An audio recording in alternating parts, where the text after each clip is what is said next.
Tesla driver with flat tires leads California Highway Patrol on chase in Orange County. Violation. So obviously just a traffic infraction that has turned into a complete refusal to pull over. Now CHP right on his tail. Fortunately, not a whole lot of traffic to contend with. You can see them using up a couple of lanes here and basically creating a traffic break so nobody else can really come up from behind them. There was an attempt earlier in this pursuit to just let it go, but as they handed it off to neighboring jurisdictions, CHP has opted to continue this pursuit. Not only continue the pursuit, but actually dedicate even more resources to it. Now, we don't know much more than that traffic infraction. We don't even know if there's anybody else besides the driver inside that vehicle, picking up a little bit of speed now, up to 55 miles per hour, just past the 55 now, coming up on the 90 as we make our way towards Anaheim Hills into the Yorba Linda area. But so far, no indication that this driver is willing to pull over, David.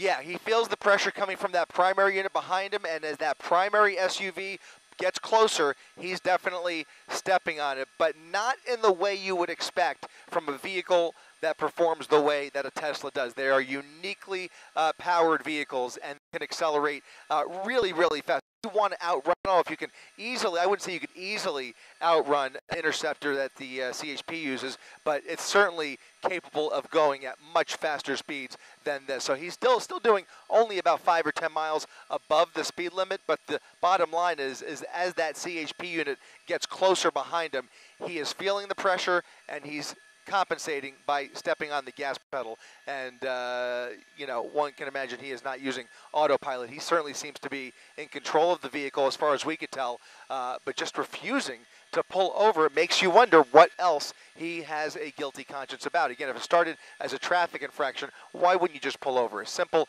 HOV violation makes sense. It does not make sense to run from the police for that kind of a charge. So we'll see what else is going on here, what else is behind this story, but suffice it to say, still refusing to pull over or even slow down as more units join this pursuit. Again, the good news, as we continue to observe here, is that they have very little traffic in their way and a full traffic break in place just in case this comes to a stop.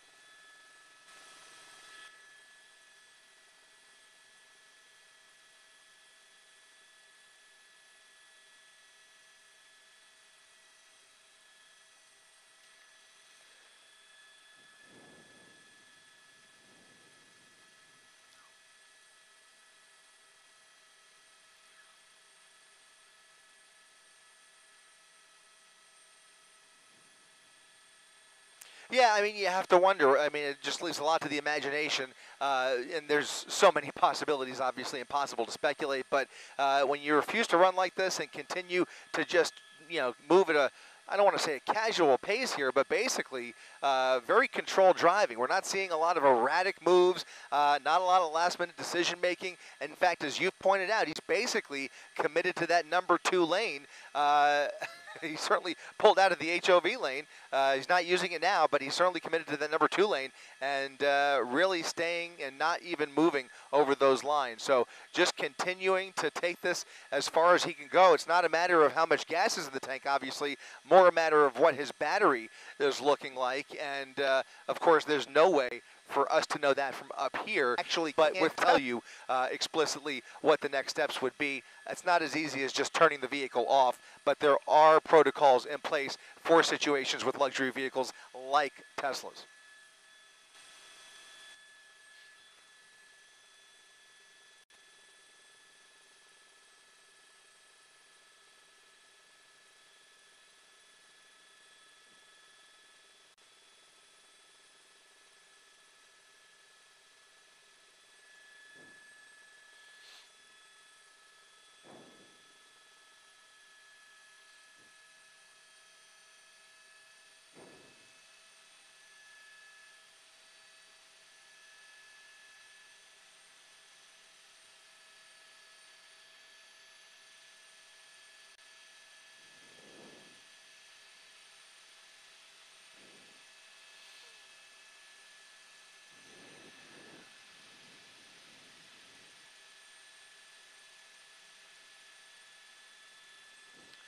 Yeah, and unfortunately, and I can't tell you what the cause is. It might be some construction ahead. There's the spike attempt. Look at that.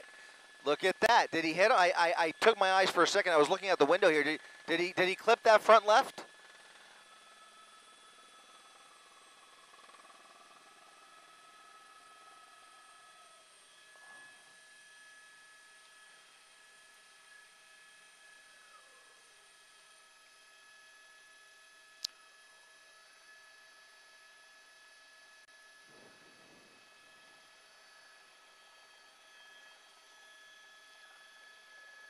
Yeah, yeah. That tire does not look good. I think it's the back one too. I think they're both on borrowed time, and it goes to show you how tricky and precarious a freeway spike strip attempt could be. As you mentioned just a few moments ago, they are difficult. Now, this guy was providing them with a lot of planning time because he was really traveling in a straight line. But there's other traffic here ahead of him, not necessarily behind him because they formed that traffic break, but the traffic in front of them had to make it difficult for CHP to make it up there.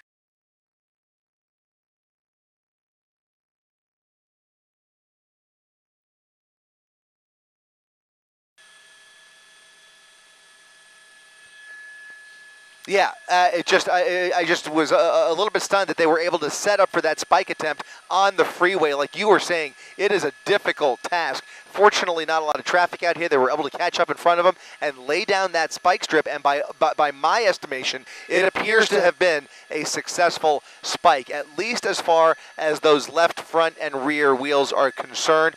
Not sure if he was able to get the far right side, but you can see I think that these tires are going to start misbehaving here in short order. We should mention that Teslas do not come with run flat tires, so those tires are going to start to run low. That vehicle and the steering is going to behave much differently, and we'll see here how the driving changes. There's a couple of sparks coming from the wheel, so there's the hubcap. That's the hubcap.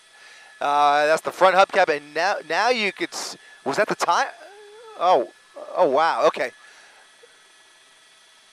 That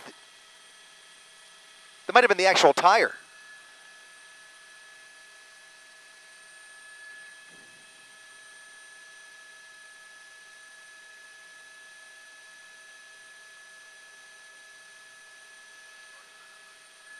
Here comes the rear tire. Here comes the rear left tire. That rear left tire is peeling right off.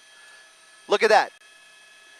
Nope, and the vehicle is now coming to a stop over the Gore Point at an exit here. We'll try and get the transition name here, but I think that's going to be, as we come up on the Corona Crawl here, that might be the 241. I'm not sure. Now the vehicle's come to a stop. He's out of the vehicle, approaching those officers. We'll go ahead and keep it a little bit.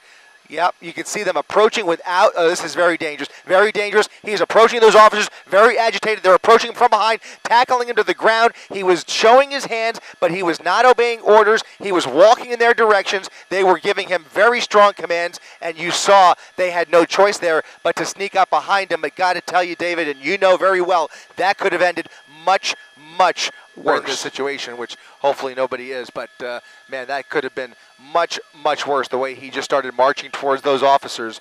If they feel threatened, they will use force, and that was a situation where it was everything on the table.